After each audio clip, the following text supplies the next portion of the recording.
ಜಿಲ್ಲೆಯಲ್ಲಿ ಬಂದರು ನಿರ್ಮಾಣದ ವಿರುದ್ಧ ಮೀನುಗಾರರ ಆಕ್ರೋಶ ಹೆಚ್ಚಾಗಿದೆ. ಅಂಕೋಲಾ ತಾಲೂಕಿನ ಕೇಣಿ ಗ್ರಾಮದಲ್ಲಿ ಬಂದರು ನಿರ್ಮಾಣ ವಿರೋಧಿಸಿ ಮೀನುಗಾರರು ತೀವ್ರ ಹೋರಾಟವನ್ನು ನಡೆಸಿದ್ದಾರೆ. Honnavar port private limited company ವತಿಯಿಂದ ಸುಮಾರು 600 ಕೋಟಿ ರು ವೆಚ್ಚದಲ್ಲಿ ಬಂದರು ನಿರ್ಮಾಣಕ್ಕೆ ಮುಂದಾಗಿದ್ದು, ಬಂದರು ರಸ್ತೆ ನಿರ್ಮಾಣ ಸಂಬಂಧ ಸರ್ವೆಗೆ ಜಿಲ್ಲಾಡಳಿತ ಮುಂದಾಗಿತ್ತು. ಮೀನುಗಾರರು ಪ್ರತಿಭಟನೆ ನಡೆಸದಂತೆ ಮುಂಚಿತವಾಗಿ ನಿಷೇಧಾಜ್ಞೆಯನ್ನು ಹೇರಲಾಗಿತ್ತು. ನಿಷೇಧಾಜ್ಞೆಗೂ ಲೆಕ್ಕಿಸಿದ ಮೀನುಗಾರರು ಶಾಲಾ ಮಕ್ಕಳನ್ನು ಕರೆದುಕೊಂಡು ಪ್ರತಿಭಟನೆಯನ್ನು ನಡೆಸಿದ್ದಾರೆ. ಮೀನುಗಾರರ ಪ್ರತಿಭಟನೆಯ ಹಿನ್ನೆಲೆಯಲ್ಲಿ ಸುಮಾರು 50ಕ್ಕೂ ಅಧಿಕ ಮೀನುಗಾರರನ್ನು ಪೊಲೀಸರು ವಶಕ್ಕೆ ಪಡೆದಿದ್ದು, ವಶಕ್ಕೆ ಪಡೆದ ಮೀನುಗಾರರ ಬಿಡುಗಡೆ ಮಾಡುವಂತೆ ಉಳಿದವರು ಪ್ರತಿಭಟನೆಯನ್ನು ಮುಂದುವರೆಸಿದ್ದಾರೆ.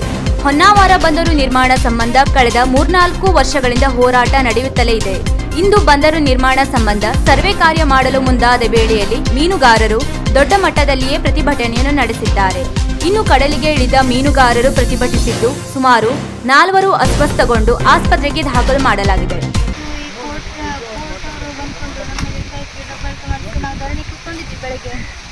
ಮತ್ತೆ ಅವರು ಚಿಕ್ಕ ಮಕ್ಕಳಂತ ನೋಡಿದ್ರೆ ಕಾಲಿಗೆಲ್ಲ ನಮಗೆಲ್ಲ ಬೂಟ್ ಕಾಲಿನಿಂದೆಲ್ಲ ಮೆತ್ಕೊಂಡು ಹೋಗಿದ್ದಾರೆ. ಮತ್ತು ನಮ್ಮದೇ 2 ಚಿಕ್ಕ ಮಕ್ಕಳಿಗೆ ಗಾಯ ಆಗಿದೆ, ಅವರಿಗೆ ಕಾಲಿ ಗಾಯ ಆಗಿದೆ ಮತ್ತು ಅವ್ರಿಗೆ ಕೈ ಗಾಯ ಆಗಿದೆ. ಅವರು ಚಿಕಿತ್ಸೆ ಪಡೆದು ಬಂದಿದ್ದಾರೆ ಸರ್. ಅವರು ನಮ್ಮ ಮೇಲೆ ಈಗ ಇದೇ ಮಾಡಿಕೊಂಡು ಎಲ್ಲರೂ ನಾವು ಇಲ್ಲೇ ಇದ್ವಿ, ಕಾಲೇಜ್ ಸ್ಕೂಲೆಲ್ಲ ಬಿಟ್ಕೊಂಡು ಇಲ್ಲೇ ಇದ್ವಿ. ನಮಗೆ ನಮ್ಮ ಊರಿದ್ರೆ ಮಾತ್ರ ನಮಗೆ ಶಾಲೆ ಸರ್. ನಮಗೆ ನಮ್ಮ ಊರಿದ್ರೆ ಮಾತ್ರ ಈಗ ನಮ್ಮ ಮೀನುಗಾರಿಕೆ ದಂಧೆ ಇದ್ದರೆ ಮಾತ್ರ ನಮ್ಮ ಅಪ್ಪ ಅಮ್ಮನ ಹತ್ರ ಓದಿಸ್ಕೊಂಡು ನಮಗೊಂದು ಶಾಲೆಗೆ ಅವರು ದಾರಿ ಮಾಡಿಕೊಟ್ರು. ಈಗ ನಮ್ಮ ಮನೆಯಲ್ಲಿ ನಮ್ಮ ಅಮ್ಮನಿಗೆ ಮತ್ತು ಮೀನುಗಾರಿಗೆ ಎಲ್ಲರಿಗೂ ಕರ್ಕೊಂಡಿದ್ವಿ. ಈಗ ಮನೆಯಲ್ಲಿ ಯಾರು ಇಲ್ಲ ಸರ್, ನಾವು ಇಲ್ಲೇ ಇರೋದಾಯಿತು. ಮತ್ತು ಅವರಿಗೆ ಮತ್ತು ನೈಟ್ ಕೂಡ ಅವರು ಏನು ಮಾಡಿದ್ದಾರೆ ಅಂದರೆ, ಅವ್ರಿಗೊಂದು ಕೆಲಸಕ್ಕೋಸ್ಕರ ನೈಟ್ ಅಂದರೆ 9:30-10 ಗಂಟೆ ಆಗೋವರೆ ಆವಾಗ ಅವರು ನಮ್ಗೆ ಹೇಳಲಿಕ್ಕೆ ಬಂದಿದ್ದಾರೆ ಆಟೋ ತೊಗೊಂಡು. ಮತ್ತು ನಾಳೆ 160 ಸೆಕ್ಷನ್ ಇದೆ, ಮತ್ತು ನೀವು ಅವ್ರಿಗೆ ಟೈಮು ಒಂದು ವೇಳೆ ಹೊತ್ತು ಅಂತ ಗೊತ್ತಾಗೋದಿಲ್ಲ ಸರ್. ಒಂದು ನೈಟ್ ನಾವು ನಿಂತ್ಕೊಂಡಿದ್ದೀವಿ. ನೈಟ್ ಬಂದ್ಕೊಂಡು ನಿಮಗೆ ನಾಳೆ 163 ಸೆಕ್ಷನ್ ಇದೆ, ನೀವು ಯಾರು ಹೋಗಬಾರ್ದು, ಹೊರಗಡೆ ನಿಂತ್ಕೊಳ್ಬಾರ್ದು ಅಂತ ಅವರಿಗೆ ಬೆಳಗ್ಗೆ ಜೀವ ಇರೋದಿಲ್ಲ ಸರ್. ಅವ್ರು ನೈಟ್ ಬಂದ್ಕೊಂಡು ನಮ್ಗೆ ಇದು ಮಾಡೋದಾ ಅಂದರೆ ಮಹಿಳೆಯರು ಗಂಡಸರೆಲ್ಲ ಯಾರು ಇರೋದಿಲ್ಲ ಸರ್, ಬೋಟ್ಗೆಲ್ಲ ಹೋಗ್ತಾರೆ. ಅವ್ರು ನೈಟ್ ಬಂದ್ಕೊಂಡು ನೀವು ಈ ಥರ ಮಾಡಿದ್ರೆ ಇವರಿಗೆ ಬೆಳಿಗ್ಗೆ ಟೈಮ್ ಇರ್ತದಲ್ಲ ಸರ್, ಸಾಕಷ್ಟು ಟೈಮ್ ಇರ್ತದೆ. ಇವ್ರು ಬೆಳಿಗ್ಗೆ ಬಂದು ಹೇಳ್ಕೊಂಡೋದ್ರು ಒಂದಿತ್ತು, ರಾತ್ರಿ 9:30ಯಿಂದ 10:00 ತನಕ ಆಗುವವರೆಗೂ ಇಲ್ಲೇ ರೋಡ್ ಹತ್ರನೇ ಬಂದ್ಕೊಂಡು ನಾಳೆ ನಿಮಗೆ 163 ಸೆಕ್ಷನ್ ಇದೆ, ನೀವು ಎಲ್ಲೂ ಹೊರಗಡೆ ಹೋಗ್ಲಿಕ್ಕೆ ಆಗೋದಿಲ್ಲ, ನೀವು ಇದ್ದರೆ ನಿಮಗೆ ತಗೊಂಡು ಹೋಗ್ತೀವಿ ನಾವು ಅಂತ ಹೇಳ್ಕೊಡ್ತೀವಿ. ಅದು ಈಗ ಎಲ್ಲರ ಮೇಲೆ ಮೀನುಗಾರ ಗಂಡಸರಿಗೆ ಹೆಂಗಸರಿಗೆಲ್ಲ ಅವರು ದಬ್ಬಾಳಿಕೆ ದೌರ್ಜನ್ಯ ಮಾಡಿಕೊಂಡು ಈಗ ಮಂಕಿ ಜೈಲಲ್ಲಿ ಇಟ್ಟಿದ್ದಾರೆ. ಅವರಿಗೆ ಮಂಕಿ ಜೈಲಲ್ಲಿ ಇದ್ದಾರೆ ಸರ್.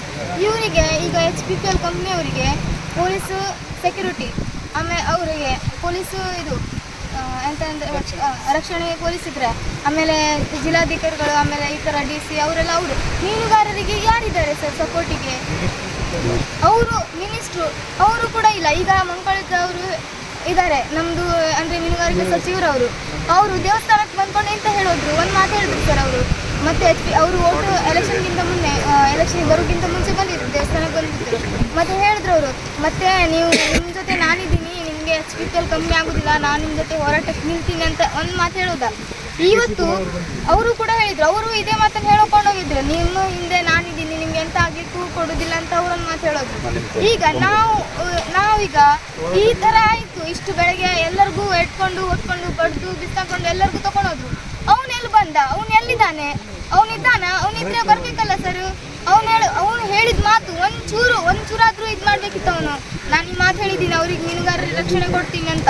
ಅವನಿಗೆ ಓಟ್ ಹಾಕ್ಲಿಕ್ಕೆ ಮಾತ್ರ ಮೀನುಗಾರರು ಬೇಕು, ಬಾಕಿ ಸಮಯದಲ್ಲಿ ಮೀನುಗಾರ ಸತ್ತೋಗ್ತಾರೆ ಅವ್ರ ಪಾಲಿಗೆ. ಅವ್ನು ಈ ಸಲ ಬರಲಿಲ್ಲ ಸರ್, ಬರಬೇಕು. ಅವನು ಈ ವಿಡಿಯೋನಾದ್ರೂ ನೋಡ್ಕೊಂಡು ಅವ್ನು ನಮ್ಮೂರಿಗೆ ಬಂದ್ಕೊಂಡು ಏನಾದರೂ ನಮ್ಗೆ ಸೂಚನೆ ಎಂಥದ್ದು ಹೇಳ್ಕೊಂಡು ಹೋಗ್ಬೇಕು. ಅವನು 4 ವರ್ಷದಿಂದ ಸುಮಾರು 4 ವರ್ಷದಿಂದ ಹೇಳ್ದಾನೆ ಬಂದಿದ್ದು, ನಿಮ್ಗೆ ಕಾಪಾಡ್ತೆ, ನಿಮ್ಮ ಜೊತೆ ನಿಂತೆ ಅಂತ. ಈಗ ಎಲ್ಲೋದ ನಿಂತವನು, ಎಲ್ಲೋದ ಈಗ ಎಲ್ಲಿ ಬಂದಿದ್ದಾನ ಅವನು ಇಲ್ಲಿಗ? ನಾನು ಹೇಳಿದೆ ಸರ್, ಯಾರ್ಯಾರು ಮೀನುಗಾರರು ಈಗ ಅವರು ಈಗ ತೊಗೊಂಡೋಗಿದ್ದಾರಲ್ಲ ಎಲ್ಲ ಮೀನುಗಾರ ಮಹಿಳೆಯರಿಗೆ ಮತ್ತು ಗಂಡಸರಿಗೆಲ್ಲ, ಅವರು 4 ಗಂಟೆ ಒಳಗಡೆ ಇರಬೇಕು ಸರ್, ನಮ್ಮೂರಿಗೆ ಇರಬೇಕು. ಇಲ್ಲಾಂದರೆ ನಾನೇ ಹೇಳಿದೆ, ಖುದ್ದಾಗಿ ಎಲ್ಲ ನ್ಯೂಸವರಿಗೂ ಹೇಳಿದೆ, ನಾನೇ ಹೋಗಿ ಸಮುದ್ರಕ್ಕೆ ಪ್ರಾಣ ಬಿಡ್ತೇನೆ ಅಂತ ಹೇಳಿದ್ದೇನೆ. ಅವರು 4 ಗಂಟೆ ಒಳಗಡೆ ಇಲ್ಲಿರಬೇಕು. ಎಲ್ಲಿದ್ರು ನೋಡಿ ನಾವು ಆ ಸ್ಥಳದಲ್ಲಿ ಅವ್ರು ಇರಬೇಕು. 4 ಗಂಟೆ ಒಳಗಡೆ ಅವ್ರು ಎಲ್ಲಿ ಕರ್ಕೊಂಡೋಗಿದ್ರಲ್ಲ ಎಲ್ಲರಿಗೂ, ಅವ್ರು 4 ಗಂಟೆ ಒಳಗಡೆ ಇಲ್ಲಿ ಬರಬೇಕು. ಬರಲಿಲ್ಲ ಆದರೆ ನಾನು ಸಮುದ್ರಕ್ಕೆ ಹಾರ್ತೀನಿ ಅಂತ ಹೇಳಿದ್ದೀನಿ ಸರ್. ನಾನು ಹಾರ್ತೀನಿ. ನನ್ನ ಸಾವಿಗೆ ನೋಡಿ ಕಾರಣರಾದಂಥ ಸಚಿವರು ಯಾರ್ಯಾರು, HPPL ಕಂಪ್ನಿಯವರು, ಸಚಿವರು, DC ಅವರು, ಎಲ್ಲ ಸಚಿವರು ಯಾರ್ಯಾರು ಇದ್ದಾರೆ ನೋಡಿ, ಮಂತ್ರಿಗಳು, ಅವರೆಲ್ಲರೂ ನನ್ನ ಸಾವಿಗೆ ಕಾರಣ ಈ ಸಲ ಅವ್ರು ನಾನು ಮಾತ್ರ ಈ ಸಲ 4 ಗಂಟೆ ಒಳಗಡೆ ಬರೋದು ಬಿಟ್ಟರೋ ಸರಿ. ಅವರು ಒಂದು ನಮ್ಮ ಊರನ್ನು ಉಳಿಸ್ಕೊಡ್ಬೇಕು. ಇಲ್ಲಾಂದ್ರೆ ನಮಗೆ ಒಂದು ಮತ್ತೊಂದು ಮಾತು ಹೇಳಿದ್ದೀನಿ, ನಮಗೆ ರಾಷ್ಟ್ರಪತಿ ಅವರಿಂದ ದಯಾಮರಣವನ್ನು ಕೊಡಿಸಿ ಅಂತ ಹೇಳಿದ್ದೀನಿ. ನಮಗೆ ನಮ್ಮ ಊರು ಉಳಿತದ ಉಳಿಸ್ಕೊಡಿ, ಆಗುದಿಲ್ವಾ? ನಮಗೆ ಎಲ್ಲ ನಮ್ಮ ಎಲ್ಲ ಎಷ್ಟು ಮೀನುಗಾರರಿದ್ದಾರೆ ನೋಡಿ, ಅವರೆಲ್ಲರಿಗೂ ದಯಾಮರಣ ಪತ್ರವನ್ನ ಕೊಡಿ. ರಾಷ್ಟ್ರಪತಿ ಅವರಿಗೆ ಹೇಳೋದೇ ಒಂದು, ನಿಮಗೆ ನಮ್ಮ ಊರು ಉಳಿಸ್ಕೊಡಿಕ್ ಆಗುದಿಲ್ವಾ? ನಮ್ಗೆಲ್ಲರಿಗೂ ದಯಾಮರಣ ಕೊಡಿ. ಮತ್ತೆ ಇವತ್ತು 4 ಗಂಟೆ ಒಳಗೆ ಅವ್ರು ಬರುದಿಲ್ಲ ಆದ್ರೆ ನಾನೇ ಹೋಗಿ ನನ್ನ ಪ್ರಾಣವನ್ನು ನೀರಿಗೆ ಬಿಡ್ತೀನಿ ಸರ್. ನಾನು ನಮ್ಮ ಊರಿಗೋಸ್ಕರ ನನ್ನ ಪ್ರಾಣ ಹೋಯ್ತಂತ ನಮಗೆ ಲೆಕ್ಕ ಇಲ್ಲ ಸರ್. ನಮ್ಮ ಈ ಪ್ರಾಣ ಇಟ್ಕೊಂಡು ಎಂತ ಮಾಡುದು? ಮುಂದೊಂದು ದಿನ ಹೋಗಿ ಸ್ಮಶಾನದಲ್ಲಿ ಎಲ್ಲರೂ ಮಾಡ್ಕೊ, ಇಲ್ಲಿ ಶಾಶ್ವತವಾಗಿ ಯಾರು ಇರ್ಲಿಕ್ಕೆ ಬರಲಿಲ್ಲ. ಒಂದೆಂತಂದ್ರೆ ನಮ್ಮ ಊರು ನಾವು ಬೆಳೆದು ಊರ ಒಂದು ಬಿಟ್ಕೊಡ್ಲಿಕ್ಕೆ ಯಾರು ಮನ್ಸಿರೋದಿಲ್ಲ ಸರ್. ಈಗ ಅವ್ರದೇ ಒಂದು ಊರು ಇರ್ತದೆ, ಅವ್ರಿಗೆ ಬಿಟ್ಕೊಡ್ಲಿಕ್ಕೆ ಮನ್ಸಿರ್ತದೆ. ಇಲ್ಲ, ನಮ್ಮ ಊರು ಗಾಳಿಗೆ ತೊಂದರೆ ಇಲ್ಲ, ನೀರಿಗೆ ತೊಂದರೆ ಇಲ್ಲ, ಮೀನುಗಾರಿಕೆಗೆ ತೊಂದರೆ ಇಲ್ಲ. ಇವತ್ತು ಬೋಟ್ ಆದ್ರೆ ಇವತ್ತು ಮೀನು ತರ್ತದೆ ಅಂತ ಗ್ಯಾರಂಟಿ ಇರ್ತದೆ. ಎಲ್ಲ ಮೀನುಗಾರರಿಗೂ ಗ್ಯಾರಂಟಿ ಇದೆ. ಇವತ್ತು ಹೋದ್ರೆ ಇಲ್ಲಿ ಮೀನುಗಾರರು ಯಾರಿಗೋದ್ರೆ ಸಮುದ್ರ ರಾಜ ನಮಗೆ ಕೈ ತುಂಬ ಮೀನು ಕೊಡ್ತಾನೆ, ಕೈ ತುಂಬ ಹಣ ಕೊಡ್ತಾನೆ, ಮೀನೆಲ್ಲ ಇದು ಮಾಡಿಕೊಂಡು. ಇದೇ ನಮ್ಮ ಮೀನುಗಾರಿಕೆನೆ ಬಿಟ್ಟರೆ ನಾವು ಬಿಸಿ ಪಾಲಾಗಿ ಹೋಗುದು ಸರ್. ಮತ್ತೆ ಬೀದಿಗೆ ಬರಬೇಕು ಗೊತ್ತಾ? ಅವರೇನೋ ಅವ್ರದ್ದು ಒಂದು ಮುಖಾಂತರ ಸಲಹೆನೋ ಏನಾದರೂ ತಗೊಂಡು ನಮ್ಗೆ ಹತ್ರ ಬದುಕಲಿಕ್ಕೆ ಆಗುದಿಲ್ಲ. ಮತ್ತೆ ಮೀನುಗಾರರಿಗೆ ಮೀನುಗಾರಿಕೆ ಕೆಲಸ ಬಿಟ್ಟು ಬೇರೆ ಯಾವ ಕೆಲಸ ಕೂಡ ಬರೋದಿಲ್ಲ. ಯಾವ ಇಂಜಿನಿಯರು ಇಲ್ಲ, ಯಾವ ಡಾಕ್ಟರ್ ಕೆಲಸ ಇಲ್ಲ, ಯಾವ ಒಂದು ಬೇರೆ ಥರ ಅದು ಯಾವ ಸರ್ಕಾರ ಅಥವಾ ಗೌರ್ಮೆಂಟ್ ಅಲ್ಲಿ ಯಾವ ಕೆಲಸಕ್ಕೂ ಹೋಗೋದಿಲ್ಲ.